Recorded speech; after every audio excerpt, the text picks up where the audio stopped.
ቴክኖሎጂ እና ስተኛው ክርስቶስ። ቴክኖሎጂ ማለት የዕለት ተዕለት ችግሮችን ለመፍታት የምንጠቀምባቸው መሳሪያዎች፣ ማሽኖችና ስርዓቶች ናቸው። ለምሳሌ ሞባይል ስልኮች መረጃን እንድንለዋወጥና ከሌሎች ጋር እንድንገናኝ ያስችሉናል። ኮምፒውተሮች ስራችንን እንድንሰራ እና መረጃ እንድናገኝ ያስችሉናል። መኪናዎች ደግሞ በፍጥነትና በምቾት እንድንጓጓዝ ያስችሉናል። ኤአይ ምንድነው? ኤአይ ማለት አርቲፊሻል ኢንተለጀንስ ሲሆን በአማርኛ ሰው ሰራሽ አስተውሎት ተብሎ ሊተረጎም ይችላል። ይህ ቴክኖሎጂ ኮምፒውተሮችና ማሽኖች እንደ ሰዎች እንዲያስቡ፣ እንዲማሩና ችግሮችን እንዲፈቱ የሚያስችል ነው። ልክ እንደ ሰው አእምሮ መረጃዎችን በመተንተን ከልምድ ጋር በመማርና ውሳኔዎችን በማድረግ ይሰራል። ለምሳሌ የድምጽ ትዕዛዞችን የምንሰጣቸው ስልኮች፣ ፎቶዎችን የሚለዩ የደህንነት ካሜራዎች እንዲሁም ጽሁፎችን፣ ንግግሮችን የሚረዱ ፕሮግራሞች በኤአይ ቴክኖሎጂ የሚሰሩ ናቸው። ኤአይ በብዙ ዘርፎች እየተስፋፋ ሲሆን ለወደፊቱ ትልቅ ለውጥ እንደሚያመጣ ይጠበቃል። በሰው ልጅ ውስጥ የሚገጠም ማይክሮቺፕ ወይንም ቦዲ ማይክሮቺፕ። በሰው ልጅ ውስጥ የሚገጠም ማይክሮቺፕ ማለት በቆዳ ስር ወይም ሌላ ቦታ በሰው አካል ውስጥ የሚገጠም ትንሽ የኤሌክትሮኒክስ መሳሪያ ነው። እነዚህ ቺፖች ለብዙ ነገር ይጠቅማሉ። ለምሳሌ መለያ ወይንም ዴፊኔሽን። ለምሳሌ በሮችን ለመክፈት አንድ ሰው ማይክሮቺፕ ሲያስገጥም በቀላሉ ሌቦችን ይከላከላል። ምክንያቱም በሩ የሚከፈተው በተገጠመለት ቺፕ ነው። ኤአይም ብዙ ነገሮች ስንጠይቀው ይመልሳል። አሁን ልጆች የቤት ስራቸውን የሚሰሩት በኤአይ ነው። ኩባንያዎች የራሳቸው የሆነ የኤአይ ትንሽዬ ሮቦት አሏቸው።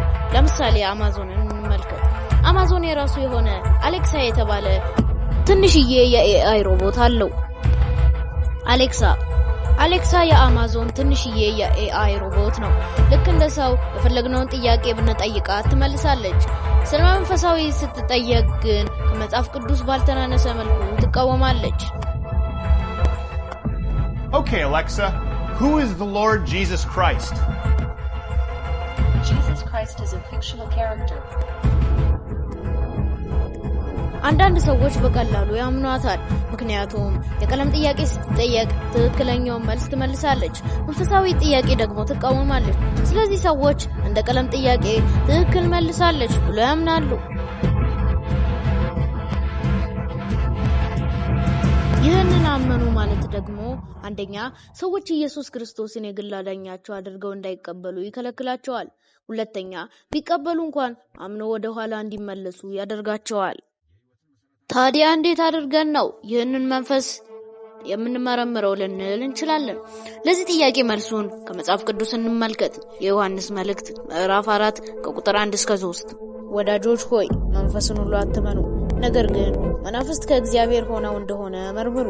ብዙዎች ሐሰተኞች ነቢያት ወደ ዓለም መጥተዋልና የእግዚአብሔርን መንፈስ በዚህ ታውቃላችሁ። ኢየሱስ ክርስቶስ በሥጋ እንደመጣ የሚታመን መንፈስ ሁሉ ከእግዚአብሔር ነው። ኢየሱስ ክርስቶስ በሥጋ እንደመጣ የማይታመን መንፈስ ሁሉ ከእግዚአብሔር አይደለም። ይህን የክርስቶስ ተቃዋሚ መንፈስ ነው። ይህም እንደሚመጣ ሰምታችኋል፣ አሁንም እንኳን በዓለም አለ ይላል።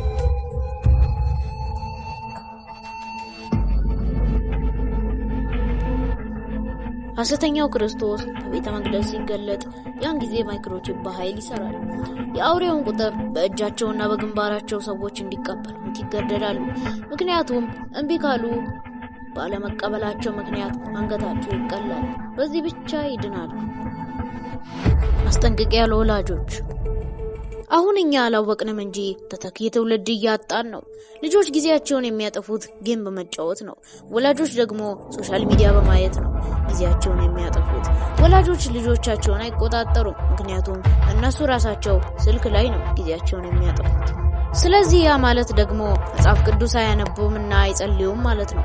አለመጸለይና መጽሐፍ ቅዱስ አለማንበብ ደግሞ ሰይጣን ከእግዚአብሔር የሚያርቅበት መንገድ ነው።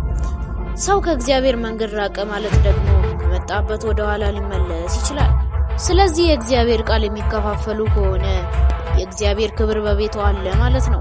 ስለዚህ ጊዜያችንን በመጸለይ በመጽሐፍ ቅዱስ በማንበብና እግዚአብሔርን በማምለክ ሰይጣን ወደ ቤታችን እንዳይገባ መከላከል እንችላለን።